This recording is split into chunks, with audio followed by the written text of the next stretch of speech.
As the mayor of the town of Clayton, I'd like to call this town council work session meeting to order. Thank you all so much for joining us here today. I'll give you opportunity to look over your agenda, and I'll ask, do we have any adjustments to that? No adjustments. Hearing none, I'll entertain a motion. So moved.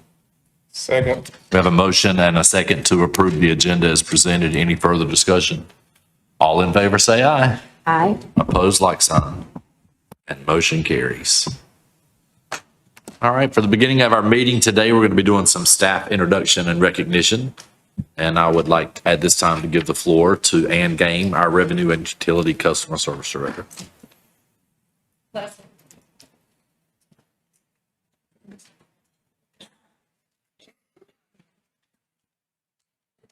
So good afternoon, Mayor, Council, Executive Team. I'd like to introduce Leslie Phillips. Leslie joined us about 3 weeks ago in the Utility Billing Department. She's our afternoon front desk person.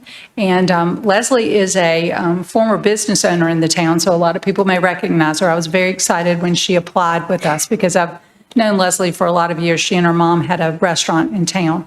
So it was wonderful to have her apply. She has many years of customer service experience and has jumped in very quickly to learn what we do, and she's doing a fabulous job. So I'm very glad to have her with us. Awesome.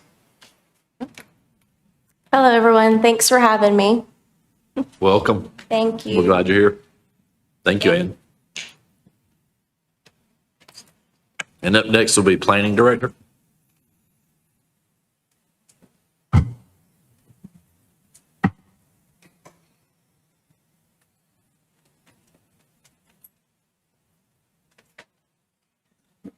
Good afternoon, Mayor, members of Council, Conrad Olmedo, Planning Director. It's my privilege to introduce two staff that are a part of our Development Services team.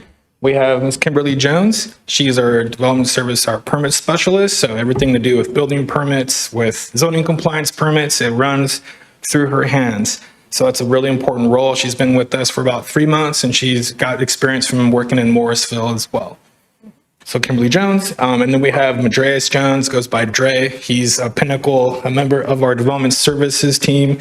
He takes in all the TRC reviewed applications, so conditional rezonings, conventional rezonings, development plans, site plans, et cetera. Everything goes through Dre's hands. He's been with the city for the town for about just over a year. So giving him his introduction. So thank you guys for joining the team. Thanks for having us. And welcome.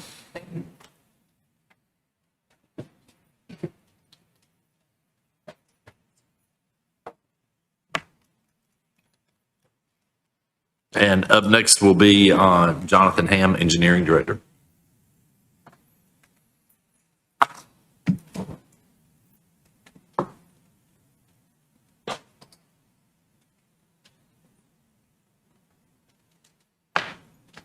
I'm missing one right now, but she's on her way. She's in the field doing inspections. So good afternoon, Mayor, members of Council. I'm Jonathan Ham, the Engineering Director. Delighted to be able to announce introduce two of our newest hires. Hopefully, I'll be up here next month introducing some more. So, but beside me, I've got Christopher Begale. Christopher joined us about a month ago, right after Christmas.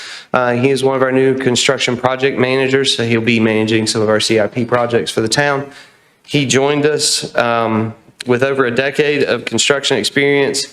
He has his associates in construction management, and he's working on his BS in building and administration studies from ECU. He also served in the North Carolina National Guard for 8 years as a field artillery's fire direction sergeant. I had to write that down to make sure it was right. And served also in 2 combat tours. So we're very delighted to have him as a part of our team. The other individual that I was going to introduce, and she'll probably walk in right as I'm talking about her maybe, is Hannah Davis. She's a 2025 NC State graduate with a double major in political science and environmental science. She came to us from Triumvirate Environmental as an environmental specialist, and we're delighted to have both of them, and you'll see them out and about plenty. So, Great. Welcome. Thank you. Thank you, everybody. Go Pirates. Yep. Thank you.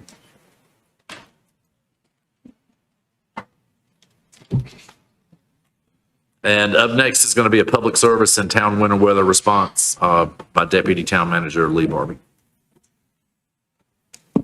Good evening, Mayor, members of council. I'd like to give you an update on the 2 winter storms we had.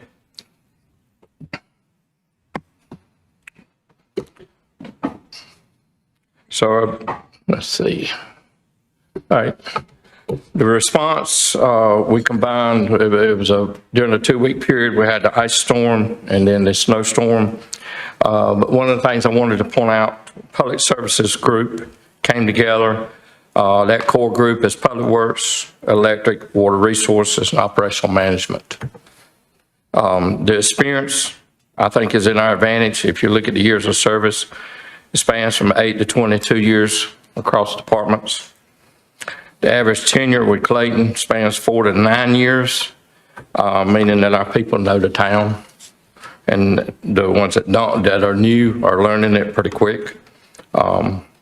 Collectively, we have 14 years of service average across roughly 100 or more members of town staff.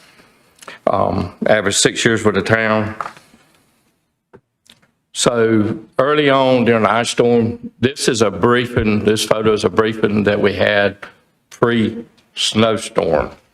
We had a pre-ice storm briefing that we held in the warehouse, and there was as many standing up as there was sitting down for that briefing that we had for the public services team. It was 2 storms, 1 coordinated response. We implemented 12-hour shifts that rotated, that had a combination of all departments involved.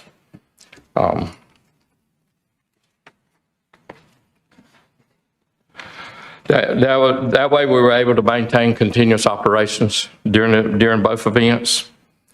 We activated cross-functional coordination between departments that aligned our communication, our deployment of resources, and our real-time decision-making during the storms with the leadership.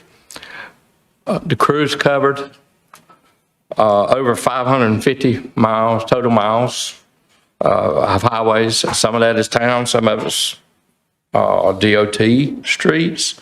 Because one of the concepts that I felt was important for the guys to know was public emergency services response inside and outside of town.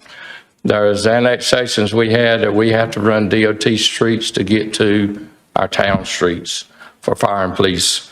So I think the guys did a good job of covering those areas when they did the pre-treatment with the brine and the salt and the sand. We put down over 22,000 gallons of brine during both events. 140 tons of salt, 50 cubic yards of sand. Fuel support during this time. We made sure that fuel was available for all staff. We had our backup plan in place. Still working on that for the big event, but we'll get there. And we had a celebrity that spoke for us. Funny story to this, so happened when Nathaniel called me and said, hey, we need somebody to speak to WRL. We already had our shifts prearranged, so during the group text, I allowed the opportunity for somebody to volunteer, but I didn't get no takers, so who had that shift for today got to be the celebrity, so we thank Josh Beard for being our celebrity that day. So just how it happens sometimes. But he provided the update. We kept facilities maintained. We had an order, a priority order for all facilities, our streets, such as we have in the past. But this time the plan came together. We had enough crews that we distributed out by everybody coming together that it made that process work very smooth. We had mechanics on duty, so our fleet time, our equipment, we had some downtimes, just like you do with any kind of event. If they ever come, they went and made the repairs. This is very important. I thank our administrative and warehouse crew for helping keep the meals organized. We had that plan throughout. The guys had hot meals. To me, that's an important factor. I've been through events in the past. We didn't have that. That's a challenge when you don't have it, and Mayor knows what I'm talking about. So thank everybody for that.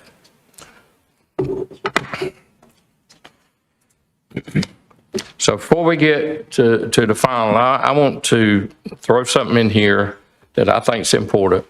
So for the last 5 or so years, I've been listening to staff as I've gone out to the Operations Center. And I've heard discussions about first responders. And most of the time when you hear first responder, you think about fire, police, or EMS.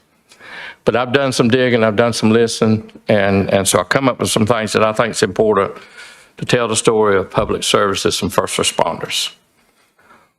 Water, wastewater, sewer crews, they respond to main breaks, water main breaks, and overflows.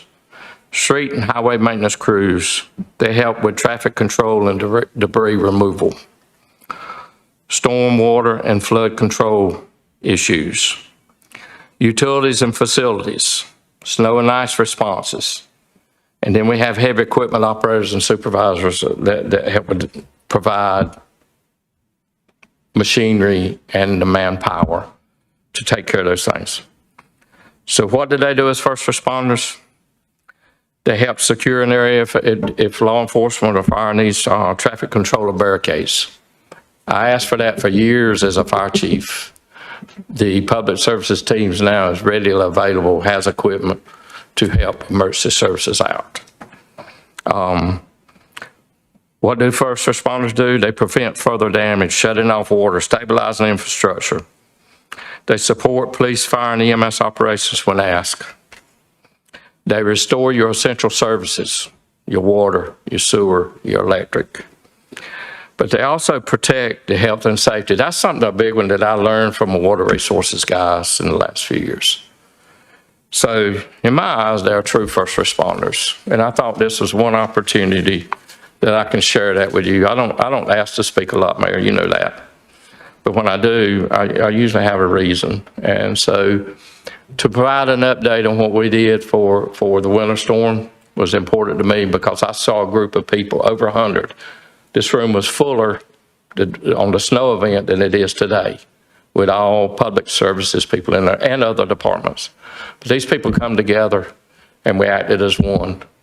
And they do this on a daily basis. They don't do it just for a storm. They do it anytime we ask them to. So for that, it's my opportunity to tell everybody thank you. Thank you to the manager and the council for allowing us to prepare and do what we did. The training that was done after Chief Raines come here as fire chief. Some of the things I've been asking for years. We had a big turnout last year for that. But it also gives public services an opportunity to exercise that plan to see if they could pull it off, and they did. And for that, I'm proud of them, and I thank you. Everybody in here. And it was more than just public services. It's communications. It's fire and police. It's the engineering department, building inspections, and I may miss some. Parks and Rec. Parks and Rec did a fantastic job coming together and working us as one. I've seen something done this year that I've never seen in the past in my career being here with the town of Clayton. So it's my opportunity, along with you, to thank everybody.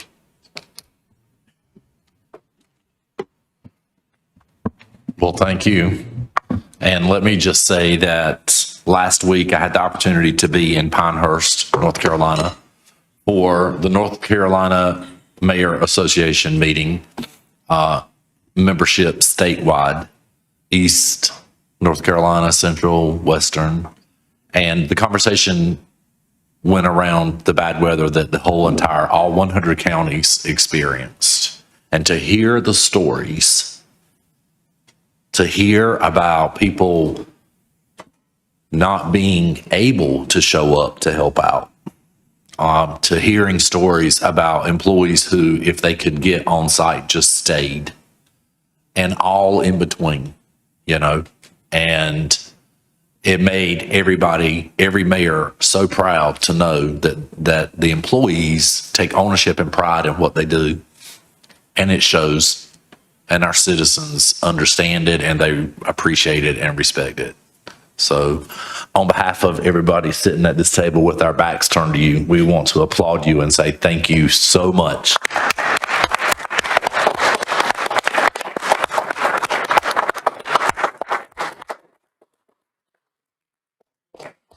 Yeah, a picture with everybody. Okay. We're gonna do multiple rows. Starting here and going over towards the wall. I'm getting on the stairs. On the stairs.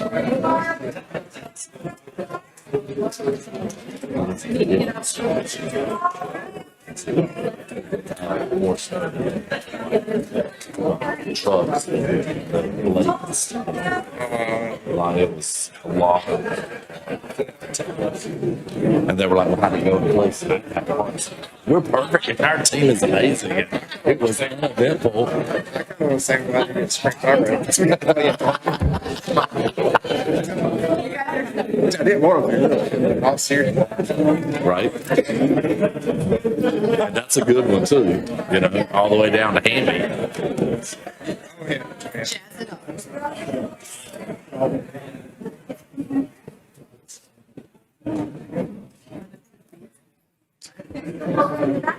Yeah, and if you want to stand on somebody's shoulder or sit on somebody's shoulder, that's okay too. All the safety officers said no. Stand on the table. Give me that one. I'm not a oh yeah. Man. In front of the person in front of you. Yeah.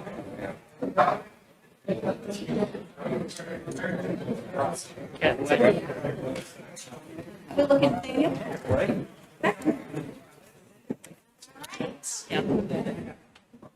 Everybody smile. Oh, sorry.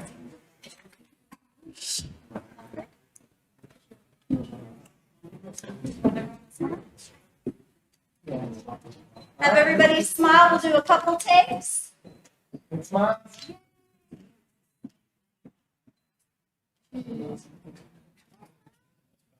Okay, well,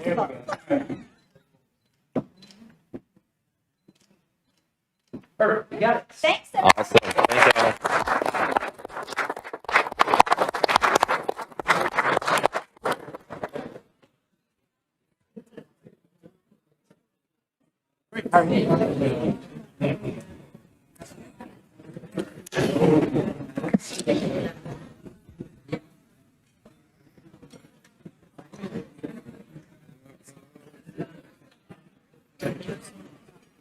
Thank y'all. Now, y'all are more than welcome to stay for the rest of this meeting. And we'll have to go back to work and do it. They're like, no, we're going to go to work.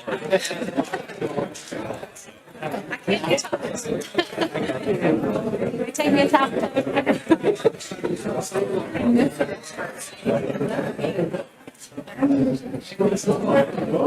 Thank y'all. Appreciate you guys.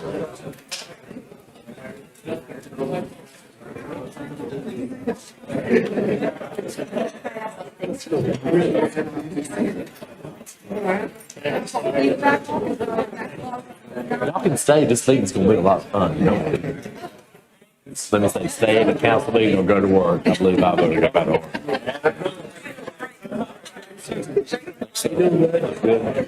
I'm surprised I don't want to stay for the rest of the work. You don't go to work.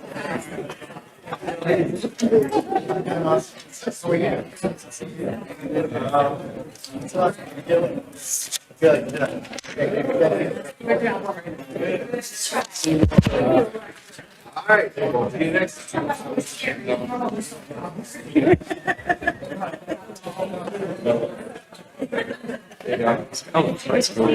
How you doing? Good. Good.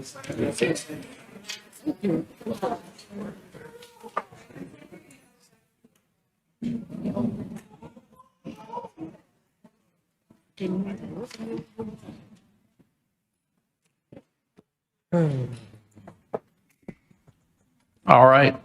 Thank you, everybody, for that. That was awesome. Up next on our agenda will be the utility bill redesign update. And give the floor to Ms. Ann Game. Hello, and we're very excited to let you know this is the brand-new bill redesign. This still says production across the top, but these are live bills. We had our first bills go out last week. They were mailed. This is the front side, and we've redacted the information so you can't see which customer this is, but obviously much more information on the bill, broken down in several different ways, the pie chart and in the dollar figures. I'm sorry. And Nathaniel, could you scroll just to the next page? So this is the front side. This is the back side. Backside, again, breaking down how we calculate a bill. The base charge, the kilowatts, the gallons, the charge for the garbage. You'll see this person just has 2 months of service with us. So that's why their charts only show 2 months of utility usage. If I was a 12-month customer, I would obviously have 12 months of usage showing on my bill. Also, the ways to pay at the bottom of the bill, and we also are reminding people that they can text or call us if there's an outage. We try to include as much information as possible. Also at your seats is a letter that went out to customers in both English and Spanish. These went out 2 weeks ago. Giving customers the information on the bill redesign on one page, and on the back side of it, just again, this design and what's different on the bill. I want to make sure you all know that Carrie Greening, who's standing here beside me, has been instrumental in this. This is not me. This has been her team putting this together and working with the new bill print to get this correct. We are very excited about it. I thank you for finally allowing us to do this. This has been a long time coming. I think it looks great. Thank you. I think I like how it's broken down. So it's easy for me to understand how the calculation is.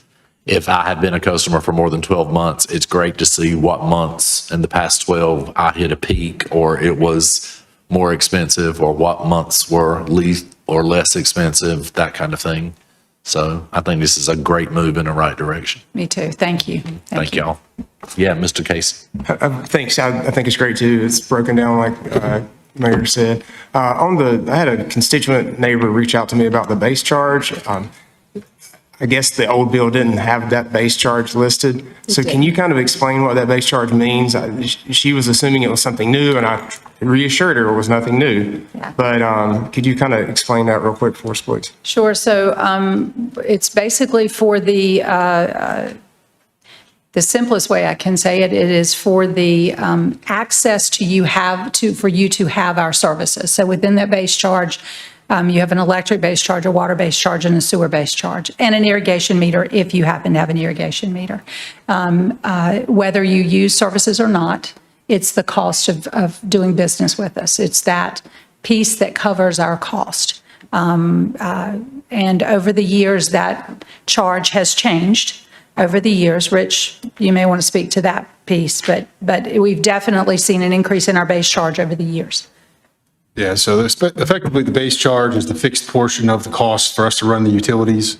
So the people, the equipment that we have, the commodity charge is the one that is what the utility user or customer has control over in terms of how much consumption they use, how much they actually use the product. And so in years past, the previous bills, everything was just lumped together. The calculation just kind of happened on the back end of the system. So you just got the charge for your water for the month, or your charge for the sewer for the month. Now that with the new system, we're able to break that out. People can see more how much of the bill goes towards the fixed costs of running the utility, as opposed to, again, the commodity charges, which is their use or demand that they're putting on the different It's just always been there, it just wasn't visible. And again, more transparency. All right. Any other questions, comments? Thank you. Thank you. Yeah. Yeah, it's on the second page is where the base charge is. Yeah, for those that were on the back side there, that's where the actual calculation is broken down by the base charge. And then you can see even with water, the different lock rates depending upon how much you use. So the intent here is to hopefully, like particularly with like the water, for instance, where you can see the higher consumption you are, the more costly you get. Right. So hopefully folks that are looking at the water bill, they can see that if they can conserve a little bit more or conserve a little bit, the charges will be less. So. And the only thing taxed in North Carolina is the electric. So that's why there's no tax listed on the water or the sewer charges. We will be having Craig Brown with 1898 & Co. will be coming to the April work session like he has in the last several years. This year he'll be doing a little bit more in-depth explanation of the rate design as he does every other year or so. So that'll be a great opportunity as well for folks to get a little more insight into how all those base charges versus commodity charges are distributed based on costs to run the utility. This might be a great Clayton for You segment. Yes.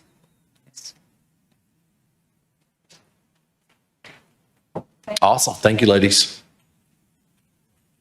Up next is going to be the BRT study update.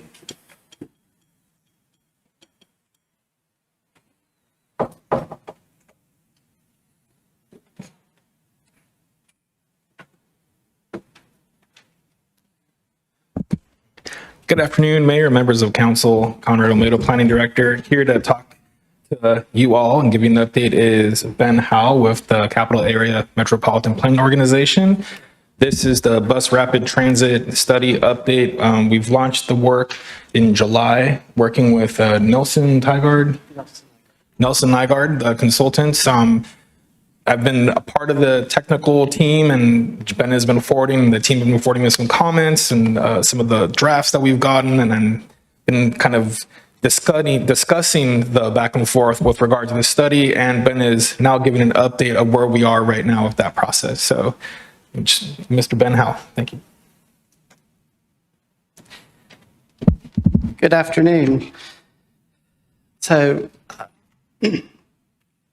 So today we'll go through the little bit of project background, the study goals and tasks, the corridor scenarios and analysis, and I'll review the next steps in the study for everyone. So for the project background, this is the second, really the second phase in the process for developing these bus rapid transit extensions. The first phase was completed back in 2021. It was a major investment study that Campo did, and Clayton participated. Actually, when I was here in Conrad's role, I was a Clayton representative for it. I believe we had at least one or two public meetings. We also had meetings with the council during that study. That study was much more public facing. It collected public feedback, collected stakeholder feedback, and it came out with preferred alignment for each of the two extensions. There's two extensions in the study, a western and a southern. Everything you'll see today is focused on the southern extension, which is the Clayton extension. That study, one of the recommendations coming out of that was to complete this concept of operations study as a next step. Unfortunately, it took a few years, but now we are in the concept of operations study.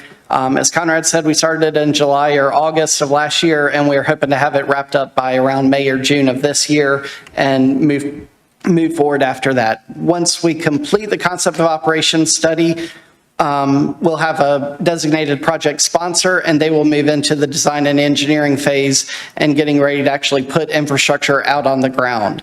I will say right now, the earliest we would expect buses to actually be running on these extensions would probably be sometime after 2030. So we're still a few years away from actually seeing buses on the ground, but you may start seeing infrastructure work in the next couple of years. So the BRT MIS that was completed in 2021 developed a set of preferred alternatives for local adoption, along with phased implementation and potential program funding opportunities. We defined evaluation criteria and metrics for comparative analysis of potential benefits and trade-offs, and we facilitated an informed decision-making process that set the stage for implementation of future rapid transit investments. And you can see on the screen there the website on the Campo webpage for the Bus Rapid Transit Extension's original MIS study, which was the basis for this ConOps. I am going to spend a few minutes here just going over the MIS just so that everyone has the history of everything that was done a few years ago. So the original MIS consisted of 3 phases. And again, the study lasted approximately a year and a half to 2 years.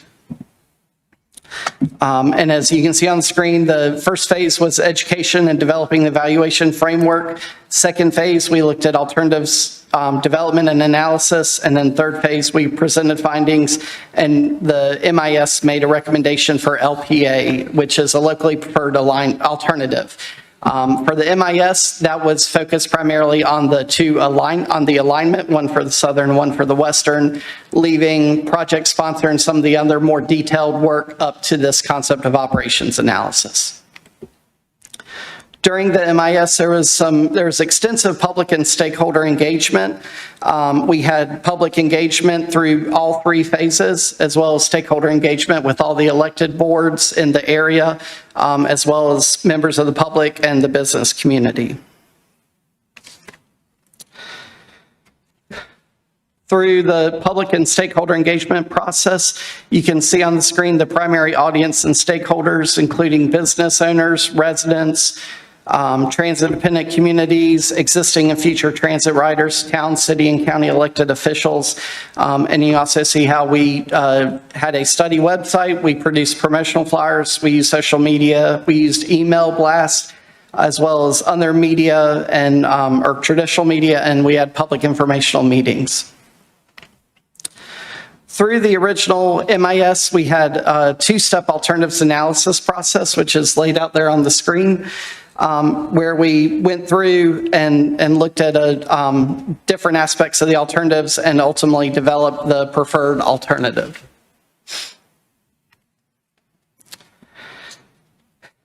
So the goal through the alternatives analysis process was to develop, evaluate, and recommend appropriate rapid bus or bus rapid transit investments. And the first step of that was to identify corridors and use some initial screening criteria that are listed on the screen there to evaluate those corridors. So for the southern corridor, you see here we evaluated a couple of different corridors, one using what was Business 70 at the time and is now Highway 70. The other one looking at using Old 70 with some deviations in certain areas.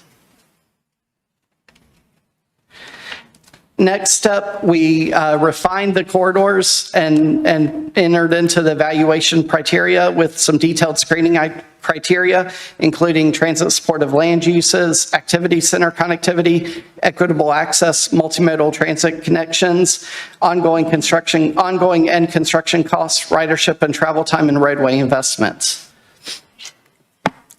And as you can see from the map here, we really narrowed down to one corridor with 2 different options for the Garner section. And then we looked at a couple of alternatives for the very end of the corridor. One stopping right around the 42 intersection, the other one going down to Powhatan. So through the MIS, we ultimately came up with a recommended locally preferred alternative that would follow the US 70 route between Timber Drive and Garner and NC 42 and Clayton, and it extends the bus rapid transit service all the way down to Powhatan. We're still looking at the exact routing at Garner Station, and actually that's one of the things we're looking at in this CONOP study is which of a couple of different options, how will we serve the Garner Station area, and we're also still looking at determining how that Powhatan end will ultimately look. And at the time, the MIS recommended approximately 8 to 10 stations. So following that, I did want to reference that Clayton has done some planning of its own over the last few years. You've recently adopted your comprehensive transportation plan as well as downtown master plan. Both of these plans include recommendations relating to this bus rapid transit extension. Both of these plans also recognize that the bus rapid transit extension would be along US 70 and recommended some additional ways to connect to that bus rapid transit. So moving into the concept of operations study. The goals for this concept of operation study including developing BRT program guidelines and standards for the future BRT and rapid bus corridors, which we've mostly completed at this point. It also included assessing feasibility, cost, and benefit of different operational scenarios for both the western and southern extensions, building upon the previous MIS, confirm locally preferred alternatives for each corridor, and develop detailed plans to prepare the BRT extension corridors for potential future design work, funding, and implementation. So again, just to remind you, we are starting with the conclusion from the MIS, which has the bus rapid transit line running along Highway 70 from Garner Station down to Powhatan. The first task that we looked at was confirming and working on BRT program design guidelines. We have completed that work. These are guidelines that will be used as the corridors are built out, guiding how stations will be designed and other infrastructure such as intersection treatments that would allow for queue jumps and also TSP, transit service priority at stoplights. So those guidelines are now mostly completed and they will ultimately be adopted and used moving forward. We have been working on the scenario analysis. We have completed our scenario analysis for the Western Corridor and are now working on finalizing the scenario analysis for the Southern Corridor. We've developed 3 scenarios for the Southern Corridor where it looked at service designs, alignment strategies, transit priority treatments and technology, stop locations and station, and project sponsor and maintenance facility. We're considering feasibility of scenarios, cost implications, and ridership impacts.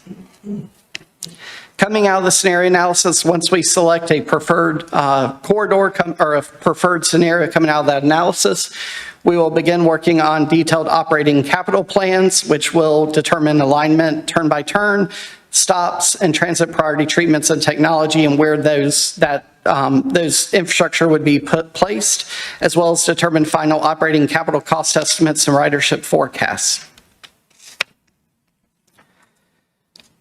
Finally, we'll also develop a funding and implementation plan for each corridor that will include detailed implementation plan and schedule, potential funding, inventory, and estimated implementation costs, as well as identify potential funding gaps. I will say for both of these extension corridors, there is NCDOT STIP money available. It is currently committed. And we are planning to use that money. So NCDOT has allocated $100 million in the STIP for BRT from RTP all the way to Clayton, and that is broken up in 4 segments. First segment being RTP to downtown Cary, second segment being downtown Cary to downtown Raleigh, third segment being downtown Raleigh to Garner, and fourth segment being Garner to Clayton, with, I believe it's between $20 and $30 million allocated for this segment.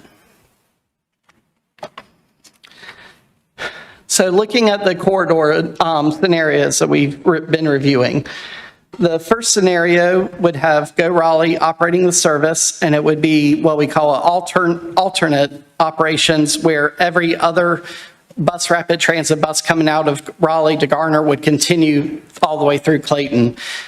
You would achieve roughly 20-minute frequencies during the day, and with 30-minute frequencies on the weekends and up to 40-minute frequencies early morning or night. So every other bus coming out of downtown Raleigh through Garner would continue on. Every other bus would then turn around at Garner and go back up.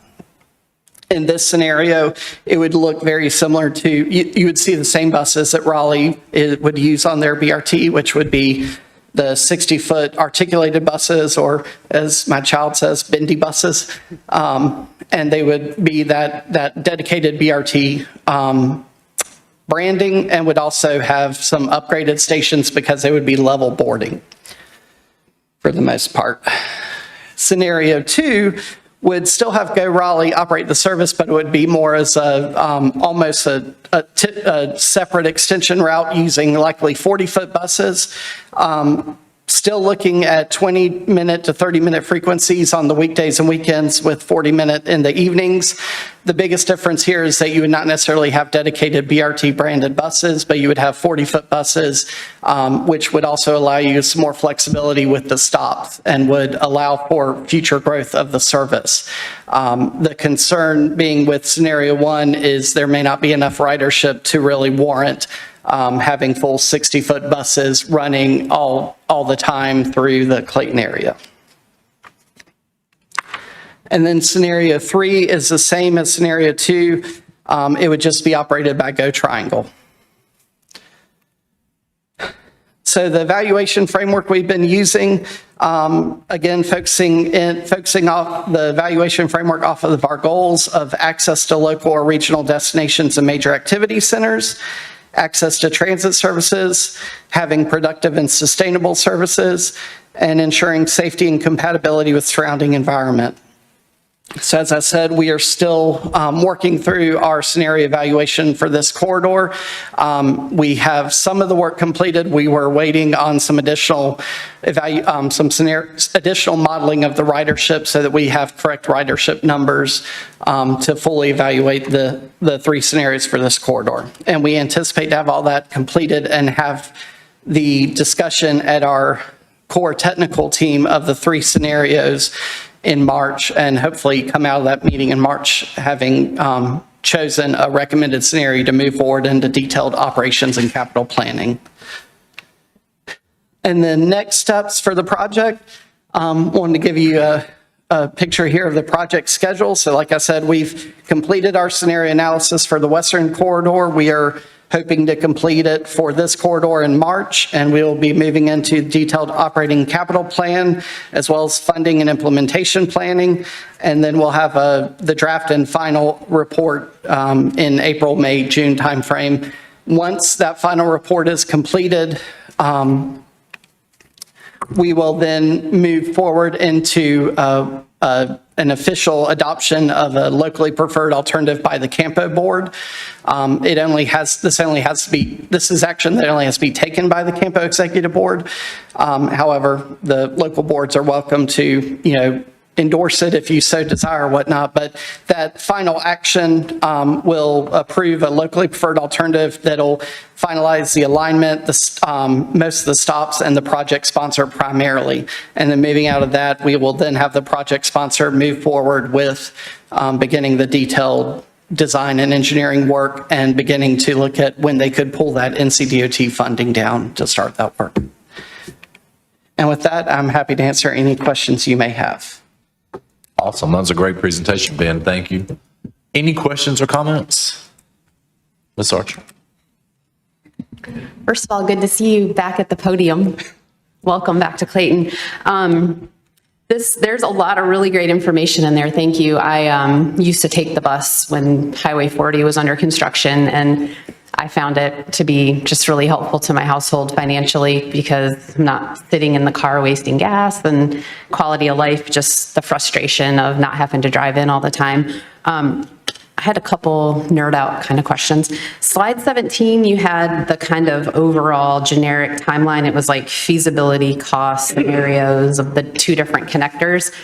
And I was just curious because you said infrastructure work maybe as soon as 1 to 2 years. Is that like, I know 2030 you said maybe buses, but like infrastructure, is that kind of designating the lanes or getting the buses or? Yeah, so I will say in this quarter, we don't expect really to have designated bus lanes due to some constraints and also funding constraints. What we anticipate for this corridor is really more around ensuring that buses can operate on shoulders in certain areas, a lot of intersection treatments, which would allow for queue jumps using the transit priority signals, where the buses would either have some sort of hardware on the buses that would allow them to activate a green light so they could continue through the intersection to keep a timetable. Based on all the evaluations at this point, and as a reminder, when we're looking at these scenarios, we are looking out 10 years at 2035. And so we are taking into account expected traffic growth. And based on all that, we don't need dedicated infrastructure in this corridor at this time. Gotcha. Okay, cool. And then slide 19, I think it referenced something about some standards or protocols that they use. Was that, did you say Raleigh? Was that the handbook? Those are our bus rapid transit design guidelines. They were originally created by Raleigh for what we call our 4 core BRT corridors. Those are the New Bern, the southern corridor down to Garner, western corridor out to Cary, and northern corridor up roughly the Capital One Boulevard area. Raleigh had developed those several years ago as they began engineering design of those bus rapid transit corridors. Through this project, we have looked at those guidelines again. We've made some updates for the core infrastructure heavy BRT, but we've also wanted to implement standards and guidelines for these extensions, which may not quite hit that level of infrastructure that the core corridors do. And so we've done that. We've developed and added in some additional guidelines so that whoever is a project sponsor for these extension corridors will have a booklet to take away to know what their standards and guidelines are and when they begin working on designing the infrastructure. Okay, cool. Thank you. So basically, I guess what I was thinking is there a place to go and see BRT in action? So really all we would notice around here that's different is just more buses on the road, and they would possibly be able to change the light signals to get through quicker is all you'd really actually notice around here. Yeah, you would potentially see buses go around you at traffic signals. You have a red light, they keep going through, green light. But on there, and then you potentially in some areas might see them riding down the shoulder if you're stopped in traffic. But other than that, there would be no hugely dedicated infrastructure other than, of course, the bus stops. And we do have some, the design guidelines are broad and provide flexibility on those bus stops. So depending on NCDOT and other permitting, it may be more of a traditional bus stop, or it may be an upgraded bus stop with some higher platforms and longer platforms with some technology involved. That will be dependent highly once we start the work. It'll really be dependent on the right-of-way available and working through DOT and other permitting. Okay, cool. Thank you so much. You're welcome. Awesome. Mr. Casey? Hey, Ben, good to see you. I have three things. First off, first question is, I know once the infrastructure gets put in, is the operational cost going to be managed annually, or just kind of how's that typically work in this situation? So that is probably one of the biggest questions, especially for Clayton and Johnston County section of this corridor, is how will the operations of the bus be funded?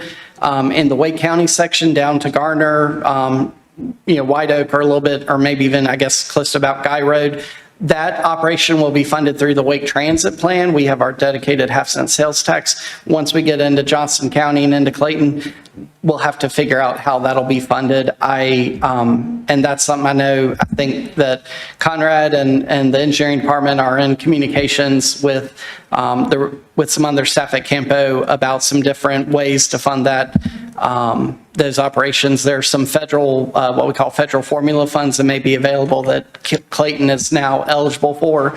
So I know they've been looking at that, and luckily we've got some time to work on that, but that is something that'll have to be decided before we start the buses running.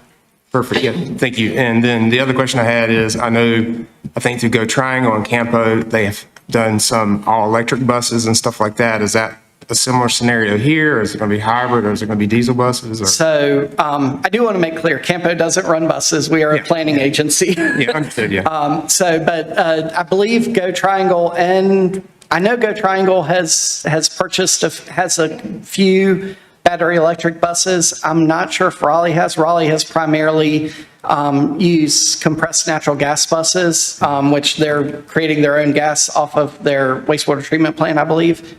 I'm getting the head nod from John.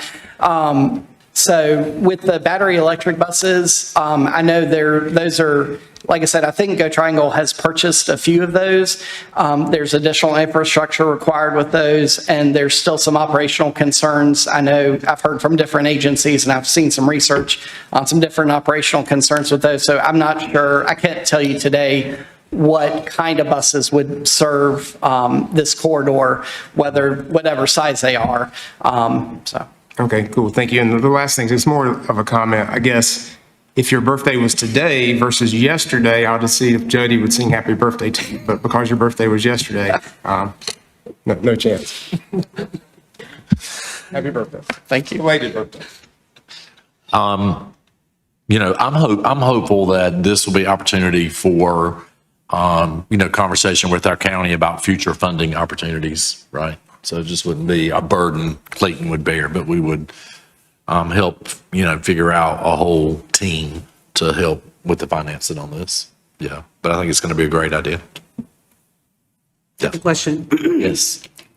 So I heard your presentation on today, and you may not be able to answer this question at this moment, but I was concerned about security, and you're running from Raleigh to Garner to Johnston.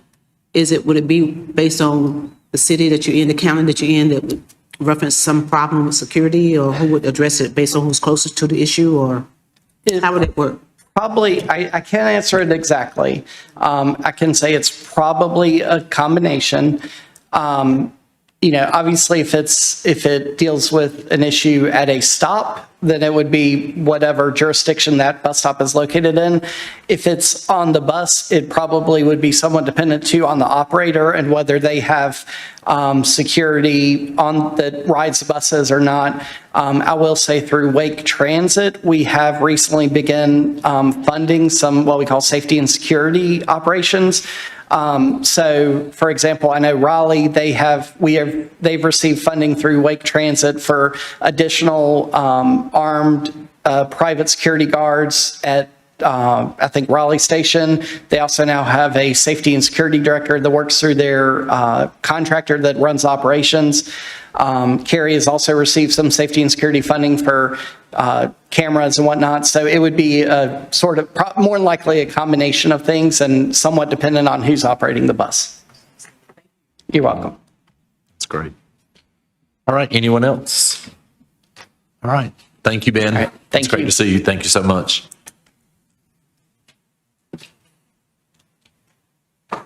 So unless anyone wants a break, I'm going to encourage us to keep plowing through this. Good. Okay. So up next will be the noise ordinance update with Police Chief Greg Tart. County Chief. Good evening, Mr. Mayor and members of the council. I want to briefly talk about a possible exemption to the noise ordinance that is, as it is currently written. Several weeks ago, Paul Clare with Deep River came to see me in my office about revisiting the noise ordinance as far as the actual times. Currently, it's at 10 o'clock at night, maybe extending it.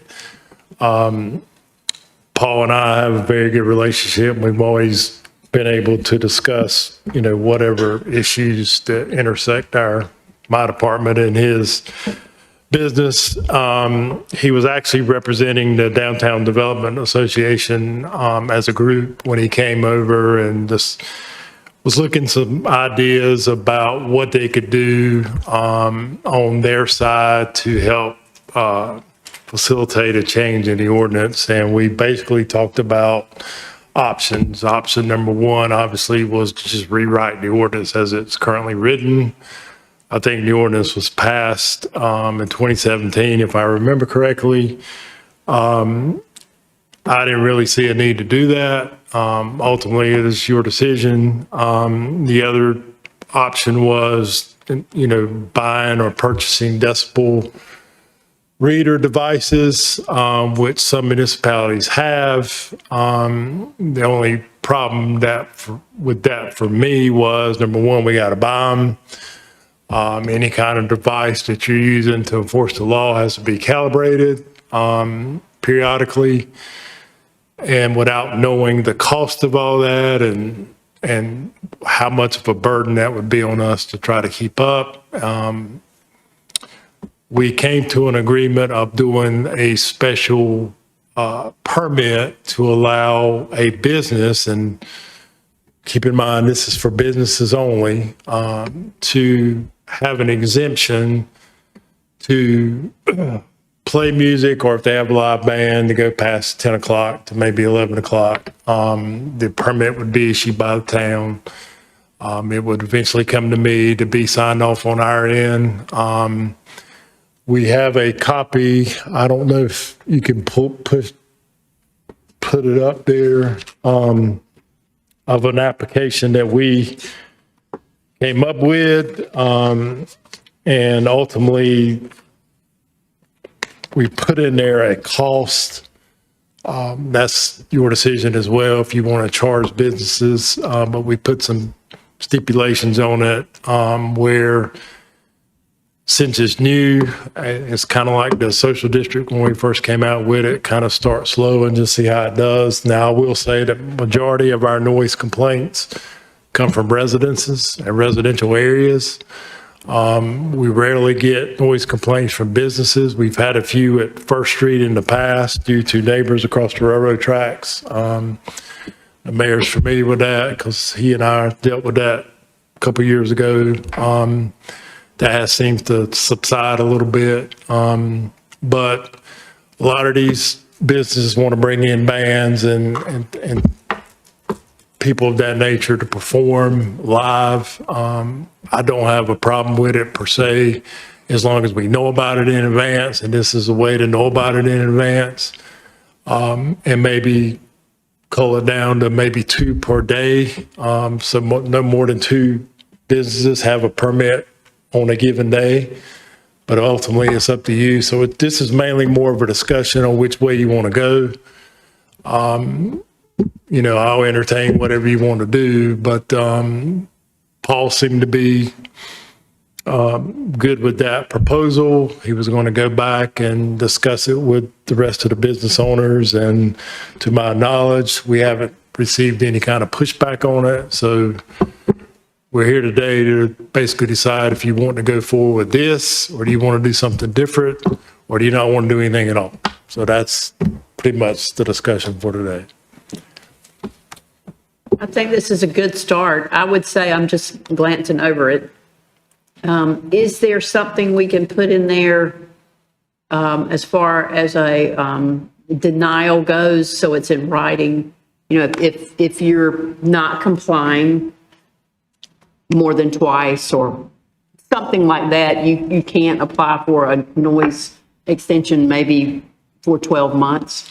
Yeah, we discussed that, and obviously if we do an amendment to the ordinance, we could put something in there to that effect, that your privilege will be revoked in violation of, there's a lot of stipulations in here. They've got to notify any residents that are nearby that they're doing this, to give them advance notice. We will know. So if somebody calls 911 and says, hey, they're playing loud music at 10:45, we'll already know ahead of time, we got a permit on file for this.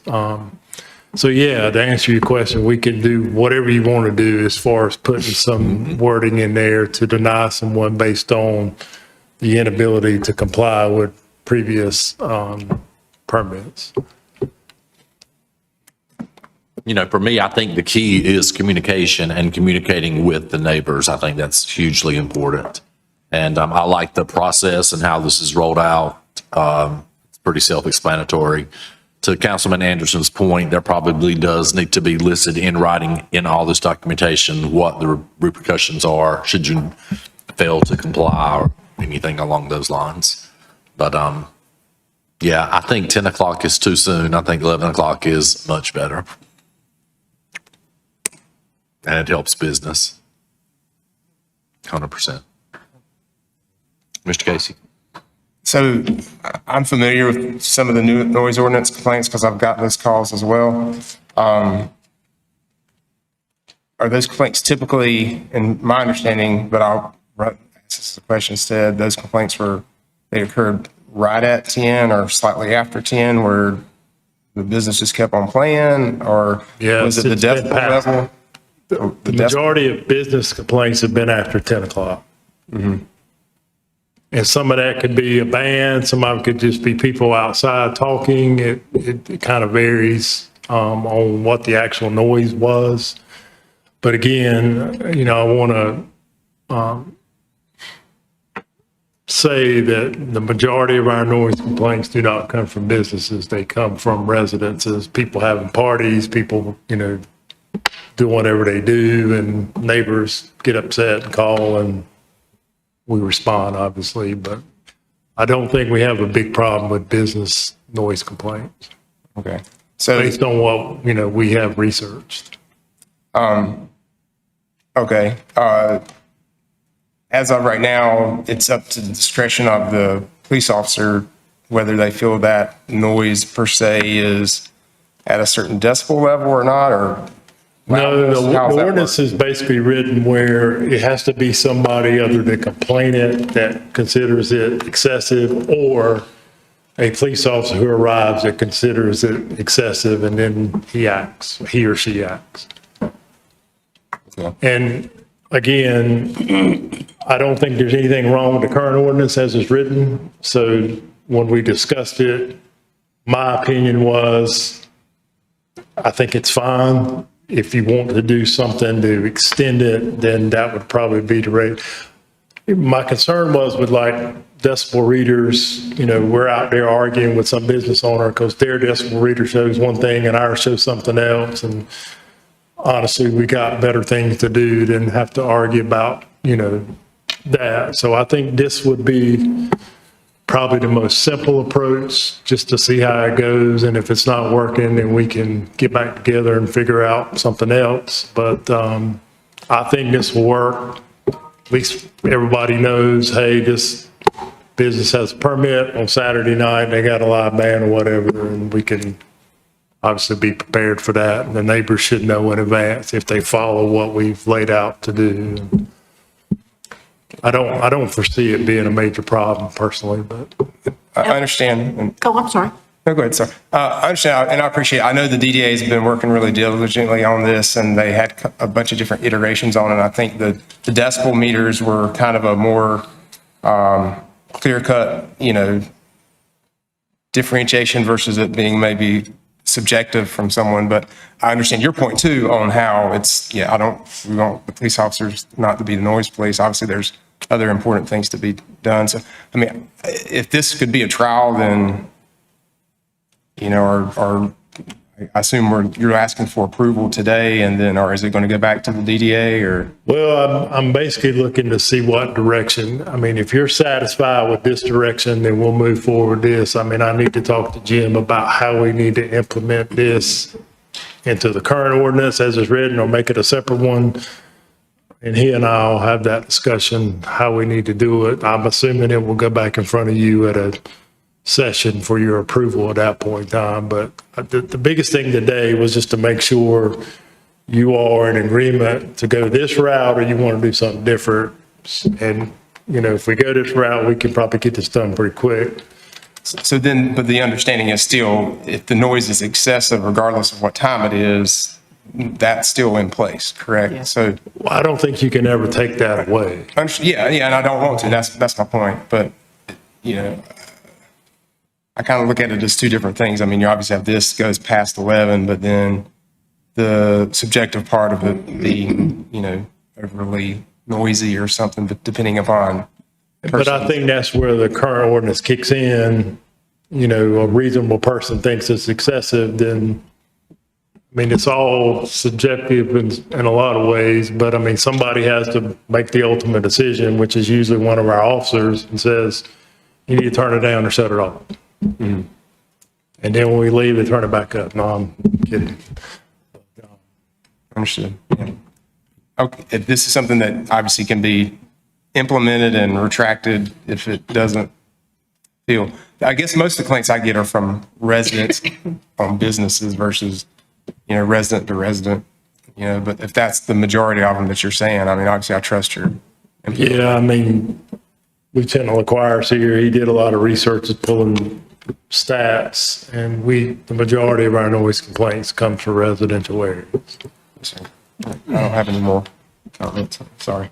So two things. I like the fact that I would want to do it as a trial like we did the sip and shop. Let's do this as a trial and see if this works. The other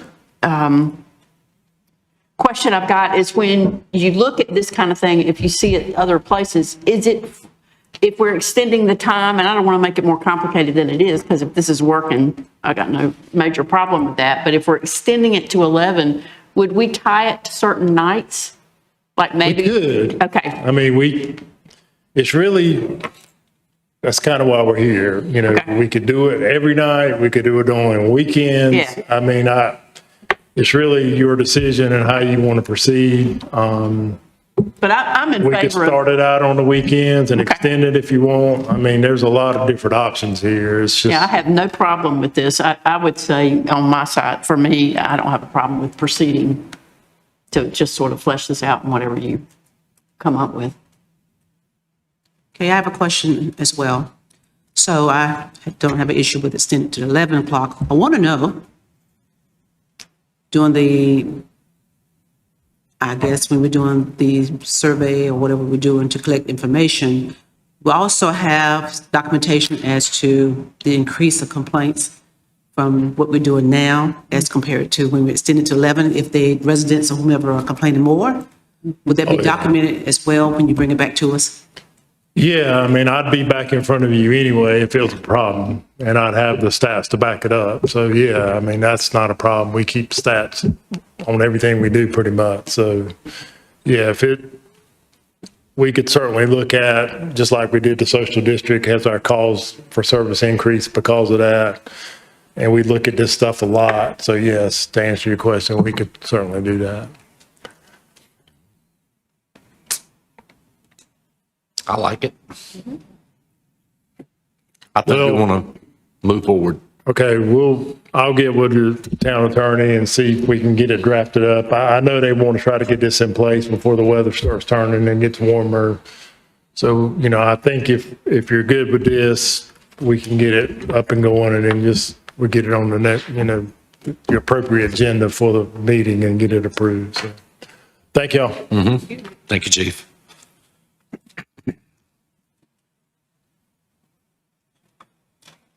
Up next on the agenda is the CIP scoring and overview for fiscal year 27.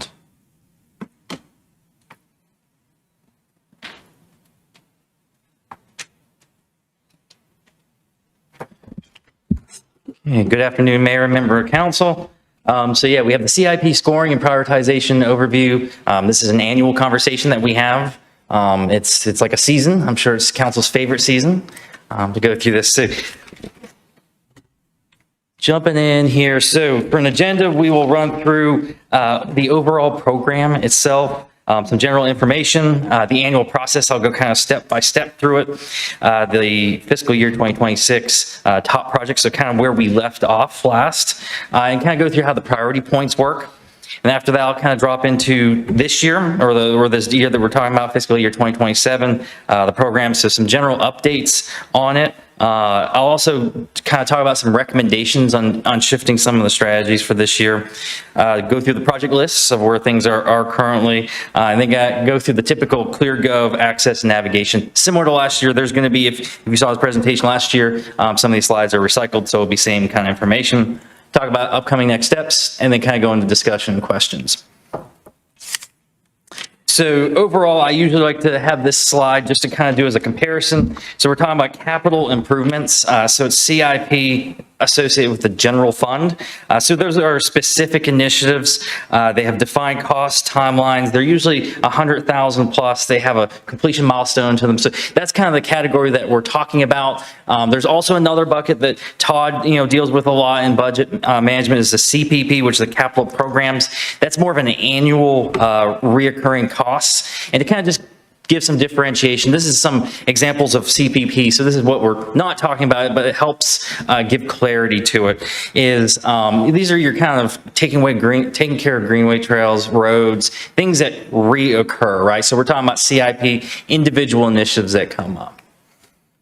So with general fund projects, it's a little more complicated to try to rate the projects. We have what's called a multi-criteria decision analysis. That's very different than water sewer. Water sewer is more of a risk-based analysis. So with that, we have 6 different categories. We have the regulatory compliance, we have the financial, economic, environmental, health and safety, and quality of life. And so with these, they're not all the same in a scoring, they're actually weighted. So with this, the weighting, the highest out of 100, right, 24 is health and safety, that's kind of prioritized. We have regulatory compliance is 22, so those are kind of the top ones. And then, quality of life next, and then your kind of financial, economic, environmental, they're weighted all kind of the same, but that makes that total 100. This is another graph I like to show is just kind of the process from left to right, how we're moving through it. So initially, the department heads would submit the projects in October, November. And then there's a preliminary review that engineering will kind of go through to make sure things our information is correct, kind of adjust any wording, make sure that it's worthy of kind of being reviewed by the executive team, which is the third step, prioritizing with the executive team, and that's really in January. And then assigning the priority points, that's February, that's where we are currently, so that's what we're talking about. And then after that, usually it kind of aligns with the retreat, or a work session that we kind of go through all the points and the findings. This year was a little bit different. This meeting got bumped a couple weeks, this presentation, which should not be a big deal, but it falls out of line a little bit from where we kind of normally do it. And then we incorporate it in the budget model, so that's the Davenport finance debt capacity, and we kind of go through and slot how to afford these projects and go through that process. And then after that, it's adopted in the May, June kind of time frame. So this is kind of where we left off. It shows a list of projects. I know we would always say kind of top 10. There's more than 10 projects there. There's 15, so we're trending higher. So it's really priority projects, you could say. So that was where we last left off. Now, you should have been given a list of projects. That's to kind of help you with the upcoming ones. I just wanted to mention that. So with this, how it works, the town council priority points, they are up to 15 points for each member. No more than 10 points to any project, no less than 1 point, so we don't want half points essentially. Points are cumulative on top of staff, and they're not weighted, so they're given as an entirety as a whole. So in 2027, so we have 56 proposed projects. There was some, I think, condensing of the projects from last year. But in general, the pages have been further refined to try and make sure the detail is, better and better where it needs to be. I'd say master plans, we had incorporate some of it last year, but we're incorporating more and more of this information, so that's great that we're filling out all these plans and putting it into the CIP. And then I would say with ClearGov, capital budgeting, that's the module that we've used. This is the second year that we've used it. So this is the second time that everyone gets to see it. More practice for the department heads kind of entering these projects. So it's great to see that. And, we continue to develop and learn about this. We haven't kind of tapped the full potential of ClearGov capital budgeting, but we're making progress in it, and it's a good module. ClearGov budget book integration, I wanted to mention that first year for fiscal year 25-26, the CIP was integrated in the budget book in the back kind of end of it. So it kind of all speaks to each other, kind of the reason for pursuing this. Now, the recommendations. So there's a few recommendations I kind of wanted to go through and kind of get council's feedback. So in general, I was recommending that we kind of go to a committed kind of bucket versus ranked.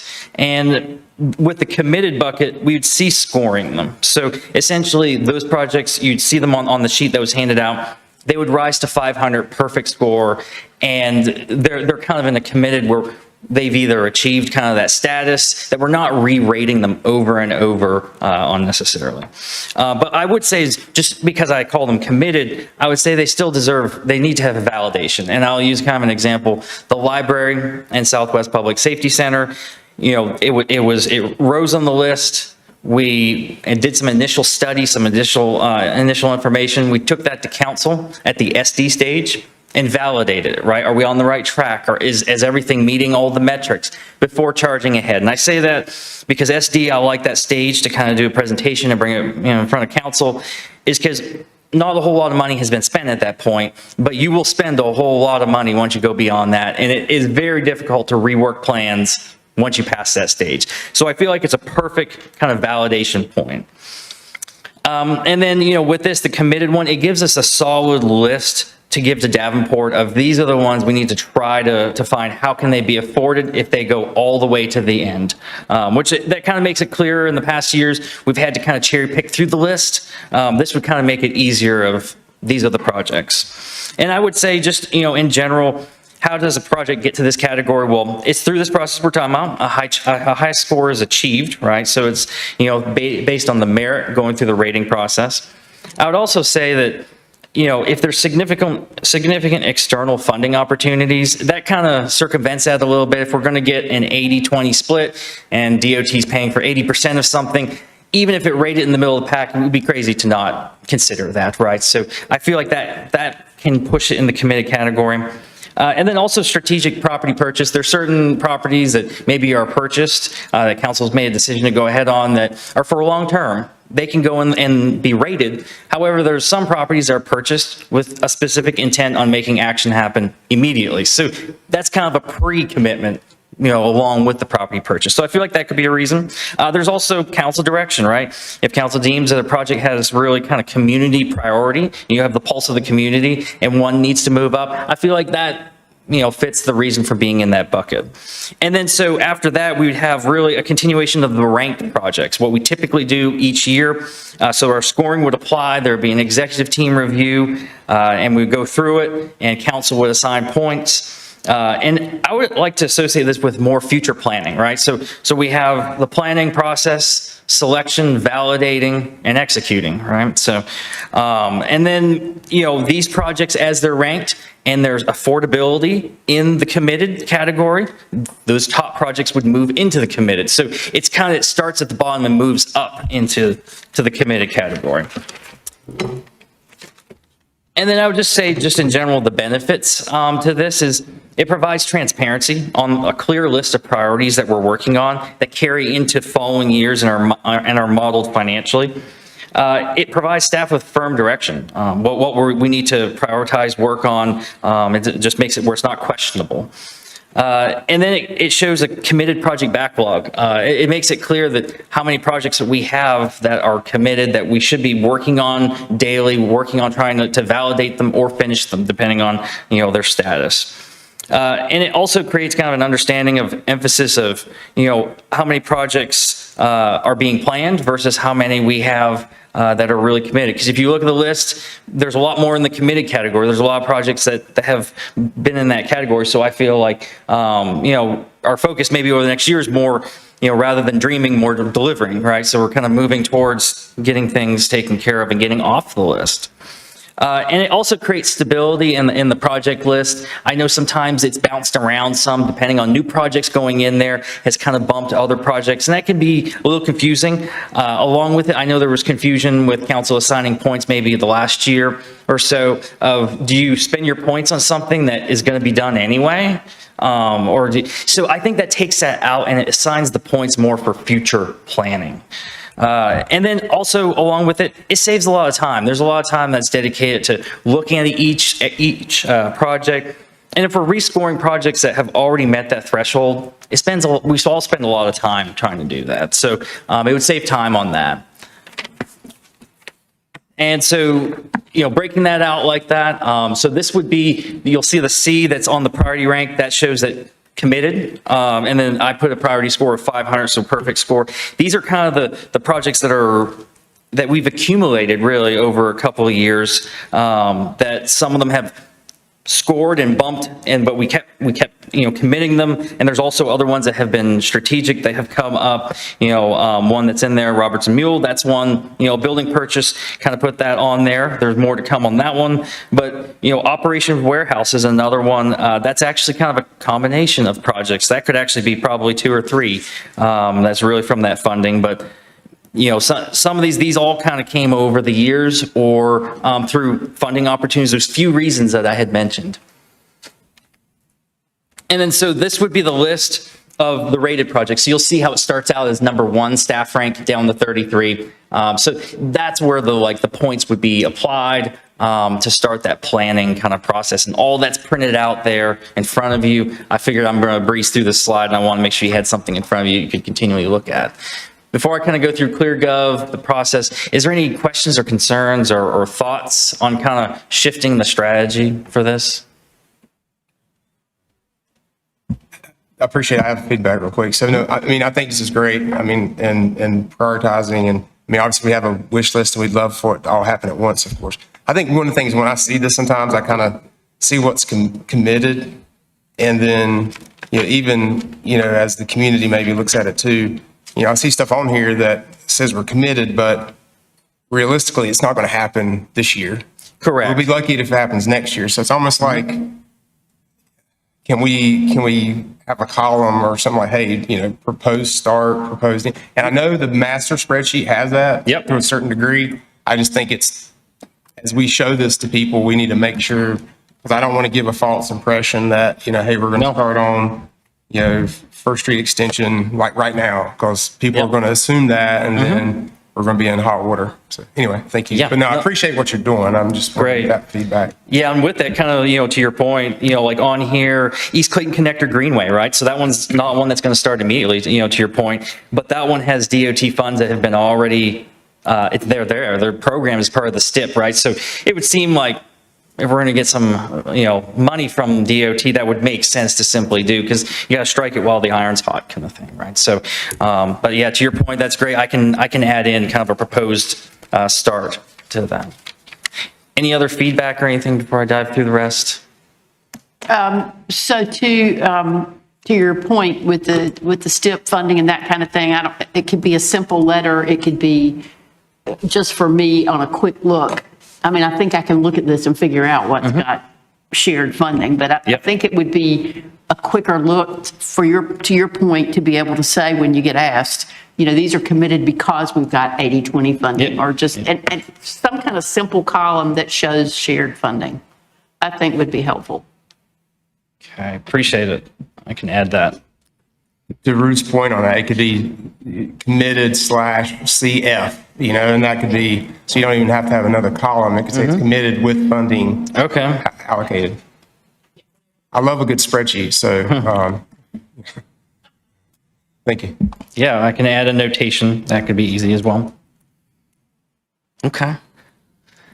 Yeah, I'll kind of get back to here. So, Chris, if I could point out also, we're going to have further discussion on how to communicate these projects that are committed out with some of our ClearGov offerings, and it should have some answers to your question next week. So we're excited to do we're looking for methodology today, like, do you think this is a good way to think about scoring? But as far as messaging and helping everybody understand what year it's coming on, that sort of thing, we've got some new exciting things to show you next week. okay, so the actual process of accessing the site. So this is kind of same information from last year. So it starts out, I will go in the system and send an invite out. I'll push an invite out, so it will look, this is my end of things, but it should look very similar in the paragraph that's above the two paragraphs. And so you'll get an email. It prompts you to access it. This is an annual thing, right? Because the last year's access went to the 26. This will grant access to 27. And so when you get into the dashboard, there is all the projects that are shown on the left. It's capital budgeting is that tab, depending on what your view will be. You can select in each one, kind of go into the details, the justifications, pictures, information. There'll be all sorts of information in there, and just kind of give you an idea of what a profile looks like. So it shows kind of basic information at the top about it, a description, some photos is kind of a typical view. You get a little map view. Oh, that's a very common thing in ClearGov. Some details on strategic plan, what it applies to, and some of the various plans we have in town. These will be all the scoring categories, so there'll be some information in each of these depicting the reasoning for it. And then after that, so any kind of next steps that we have is so it's a web based on ClearGov. So like I said, I'll give you kind of access to that.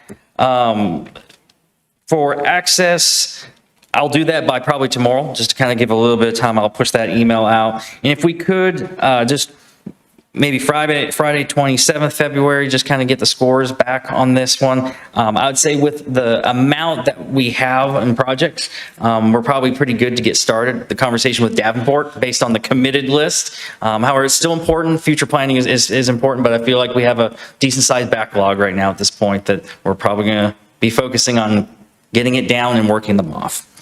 And then so with that, I'll gather all those scores and I can give a final issuance, give me a week or so. And by March 6th, I can get that back out to council.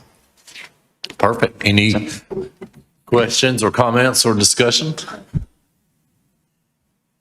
All right. Thank you so much for the update. Awesome. Appreciate Great. it. Thank you.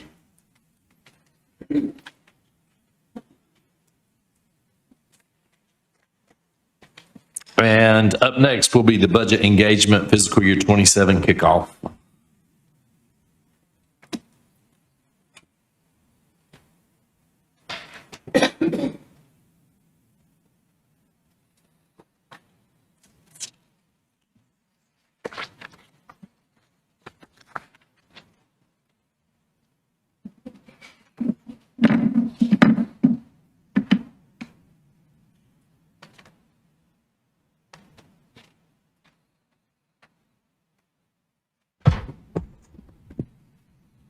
Good afternoon, Mayor, Council. Well, we are coming to you this afternoon to give you a brief update on our budget engagement efforts for this year. So what we've got so far with our budget engagement initiatives is we have our public survey that went out on February 2nd.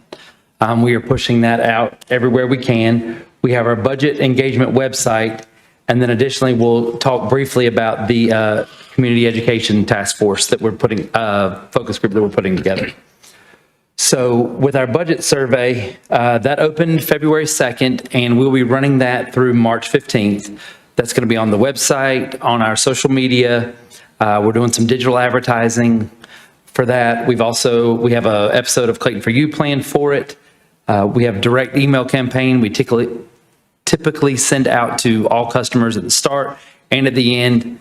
And then we also have that going in our utility bills. So we should get pretty good participation in that this year.